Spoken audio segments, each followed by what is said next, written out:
मित्रांनो, शालिनी भक्तिसागरमध्ये तुमचे मनपूर्वक स्वागत आहे। तर मित्रांनो, आज आपण या व्हिडिओच्या माध्यमाने स्वामींची सेवा कशी करायची दत्त जयंतीच्या दिवशी आणि त्याची सांगता कशी करायची आणि आपल्याला कुठले नैवेद्य द्यायचे त्याबद्दल आपण या व्हिडिओच्या माध्यमाने जानकारी घेणार आहोत। तर कोणी चॅनलला नवीन आले असेल तर लाल बटनवर सबस्क्राइब करा, ऑल वर क्लिक करा, जास्तीत जास्त जणांना शेअर करा। कुठून कोणत्या गावात तुम्ही माझा हा व्हिडिओ ऐकत आहात आपल्या गावाची कमेंट्स नक्की करा। शालिनी भक्तिसागर कथा ते माझं सेकंड चॅनल आहे, तर त्या चॅनलला पण सबस्क्राइब करा। तर आपण स्वामींची संपूर्ण सेवा दत्त जयंतीला कशी करावी तर ते आपण या व्हिडिओच्या माध्यमाने बघणार आहोत आणि मंत्र कुठले बोलायचे आपल्याला त्या दिवशी, कोणत्या सेवा करायच्या आहे तर ते आपण जाणून घेऊया। आता मी स्वामींची मूर्ती माझ्या जवळ आहे, तर स्वामींची मूर्ती मी तामणामध्ये घेऊन दुधाने, पंचामृताने आणि शहदने अभिषेक करणार आहे। आणि स्वामींना हिना अत्तर खूप आवडतं, तर स्वामींना हिना अत्तर ते आणि पिवळे झेंडूचे फूल ते आवडतं स्वामींना।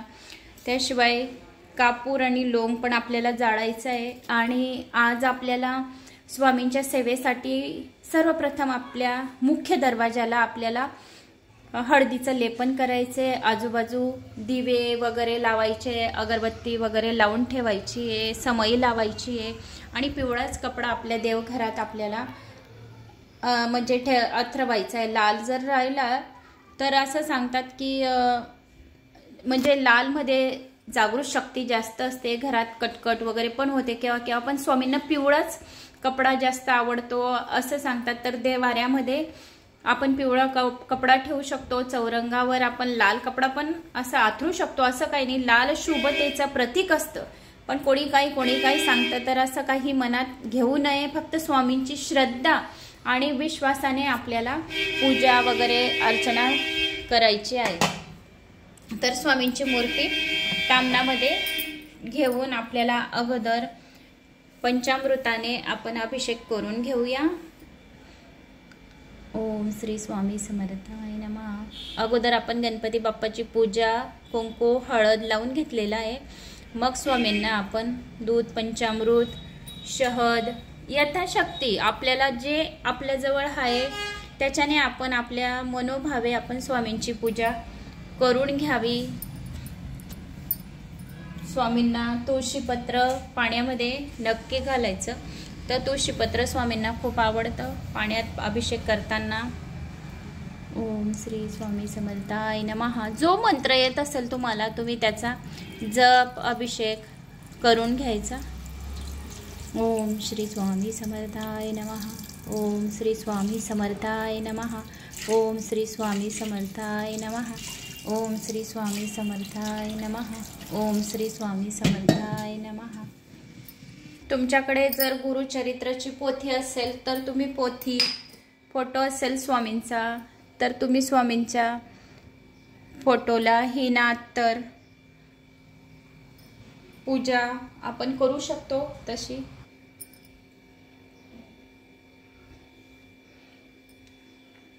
श्री स्वामी समर्थ, जय जय स्वामी समर्थ, जय जय स्वामी समर्थ, जय जय स्वामी समर्थ, जय जय स्वामी समर्थ, जय जय स्वामी समर्थ, जय जय स्वामी समर्थ। तर आज दत्त जयंती उपवास असल्यामुळे तर नैवेद्य फराळाचं ठेवलंय आणि दूध आणि साखर ठेवलेले आहे मी। तर अशा साधी सोपी स्वामींची मी पारायण केले, तुमच्यापर्यंत पारायण पोहोचवले, गुरुचरित्राचं पण पारायण केले आणि स्वामींचे पण पारायण केले, तर ते संपूर्ण मी तुमच्यापर्यंत ते व्हिडिओ पोहोचवून दिलेले। मग हिना अत्तर स्वामींना खूप आवडतं आणि एक पाण्याचा ग्लास पण मी भरून ठेवलेला आहे।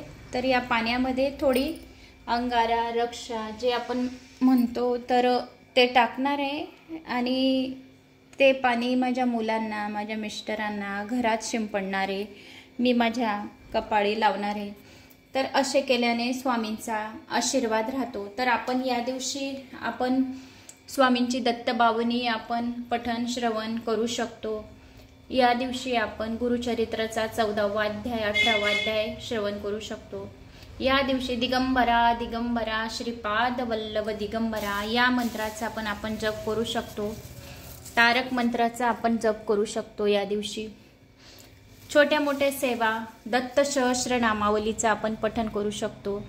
तर अशा सेवा सुद्धा आपण केल्या स्वामींच्या, तरी सुद्धा स्वामी महाराज आपल्यावर प्रसन्न होतील। जे राहिलं ते स्वामींना नुसतं आपण अभिषेक सुद्धा करून घेतलं, फोटोला अत्तर सुद्धा लावला, तरी पण स्वामी आपल्या सर्व इच्छा कामना पूर्ण करतात। तर आणि आता याचे नैवेद्य आणि सांगता कशी करायची, तर आपण या दिवशी स्वामींना वरण भात, गोडधोड शिरा पुरी, तुम्ही जर नैवेद्य सांगता पोथीची गुरुचरित्राच्या पोथीची सांगता, तुम्ही असं वरण भात पोळी पुरणपोळी भाजी चपाती यथाशक्ती तुम्ही जे बनवणार ते, आणि घेवड्याच्या शेंगा या तुम्हाला नक्की बनवायच्या आहे। कारण की गुरुचरित्राच्या 18व्या अध्यायामध्ये घेवड्याच्या शेंगांचा वेल त्या ब्राह्मणांना स्वामींनी सांगितलं होतं की तू हा वेल आहे तर तू हा जो वेल आहे तर तू हा वेल काढून टाक। त्यांचे पोटपाणीचा त्या घेवड्याच्या शेंगांवर विकून त्यांचं पोटपाणी चालू होतं, पण ते त्यांनी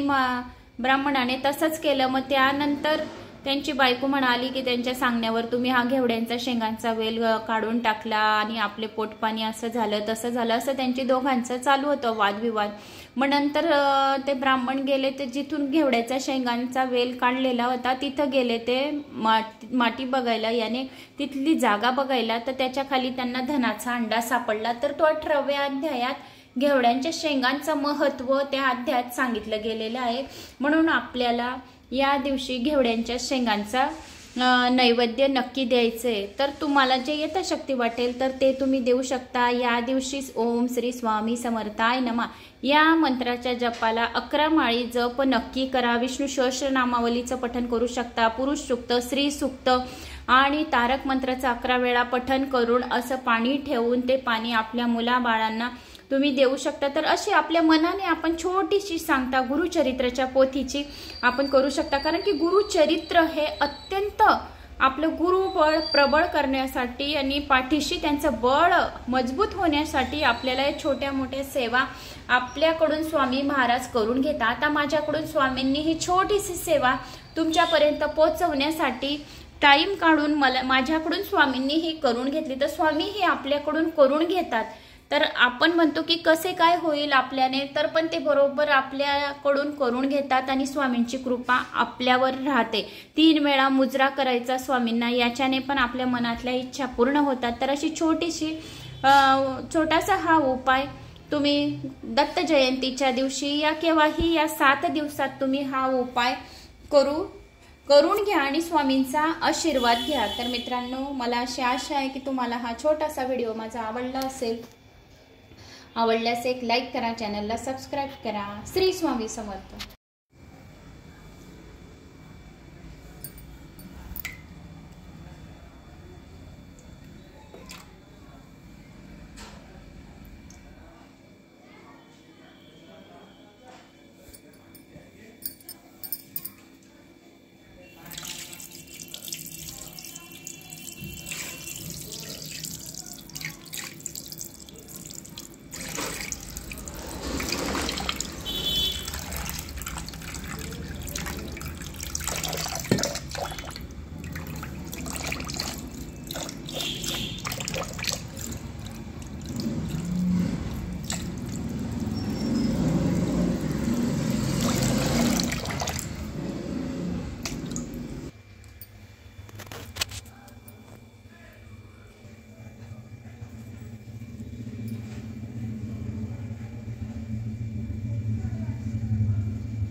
मित्रांनो, मार्गशीर्ष महिन्यात आपण महालक्ष्मीचा अभिषेक कोणत्या मंत्रांनी करावा आणि 11 लोंगांचा कोणता उपाय करावा आणि कुंकुमार्चन महालक्ष्मीच्या कोणत्या मंत्रांनी करावा, तर ते आपण या व्हिडिओच्या माध्यमाने जाणून घेणार आहोत।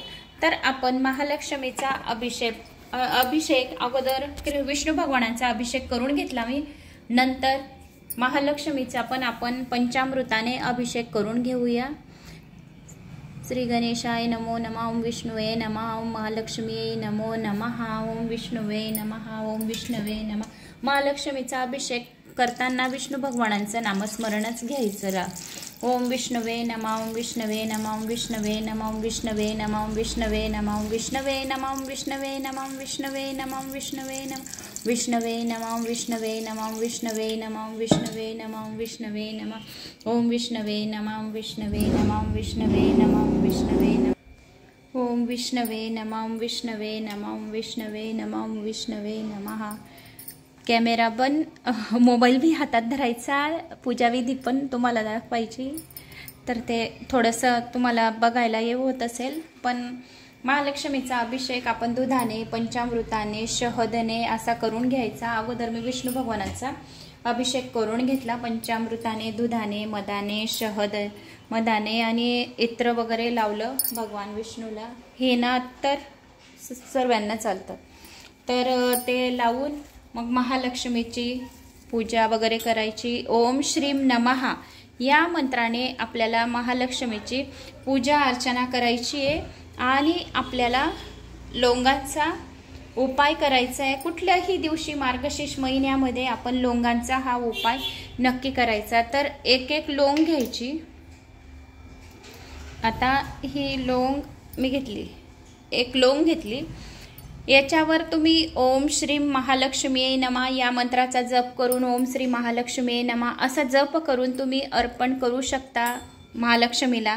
या तुम्ही 11 वेळा महालक्ष्मी अष्टकमचं पठण करून 11 वेळा म्हणजेच एक एक लोंगवर एक एक वेळा महालक्ष्मी अष्टकम पठण करायचे. तर कशी पठण करायची ती महालक्ष्मी अष्टकमचं?